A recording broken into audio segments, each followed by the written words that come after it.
പ്രവർത്തനം ആരംഭിക്കാത്ത Madathumpady smart village office പൂർണ്ണമായി സജ്ജമാക്കണമെന്ന് ഹൈക്കോടതി ഉത്തരവ്. മാള സ്വദേശി ഷാൻഡി ജോസഫ് തട്ടകത്ത് നൽകിയ ഹർജിയിലാണ് 3 മാസത്തിനകം പ്രവർത്തനം ആരംഭിക്കണമെന്ന് justice CS Dias, chief secretary, principal secretary എന്നിവർക്ക് ഉത്തരവ് നൽകിയത്. 44 ലക്ഷം രൂപ ചെലവഴിച്ച് നിർമ്മിച്ച സ്മാർട്ട് വില്ലേജ് ഓഫീസ് പ്രവർത്തനം തുടങ്ങാത്തതിൽ അലംഭാവം കാണിച്ച സർക്കാർ നടപടിക്കെതിരെയായിരുന്നു ഹർജി. ചീഫ് സെക്രട്ടറി മുതൽ വില്ലേജ് ഓഫീസർ വരെയുള്ള 6 ഉദ്യോഗസ്ഥരെ എതിർകക്ഷികളാക്കിയാണ് കേസ് ഫയൽ ചെയ്തിരുന്നത്. ഉദ്ഘാടനം ചെയ്ത് 2 വർഷം കഴിഞ്ഞിട്ടും മടത്തുംപടി സ്മാർട്ട് വില്ലേജ് ഓഫീസ് പ്രവർത്തന സജ്ജമായില്ല. പരാതികൾ കൊടുത്തു, അപ്പൊ തസ്തികയില്ല എന്നെല്ലാം പറഞ്ഞുകൊണ്ട് സ്മാർട്ട് വില്ലേജ് ബോർഡിൽ മാത്രം ഒതുങ്ങി.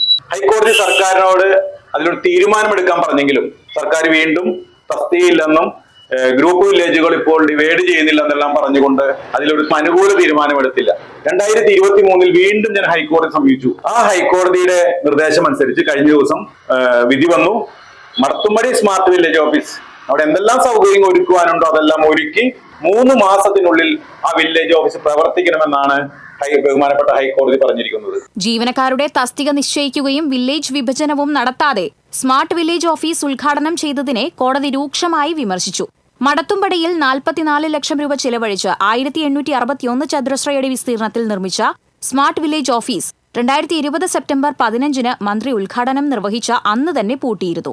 2 വർഷം കഴിഞ്ഞപ്പോൾ ജില്ലാ കളക്ടറുടെ പ്രത്യേക ഉത്തരവിന്റെ അടിസ്ഥാനത്തിൽ ഒരു ജീവനക്കാരനെ നിയമിച്ച് 2022 നവംബർ 19 മുതൽ തുറന്നെങ്കിലും വീണ്ടും അടച്ചു. തുടർന്ന് വാർത്ത വന്നപ്പോൾ VR സുനിൽകുമാർ MLA ഇടപെട്ട് വീണ്ടും ഒരു ജീവനക്കാരനെ നിയമിച്ച് തുറക്കുന്നുണ്ട്.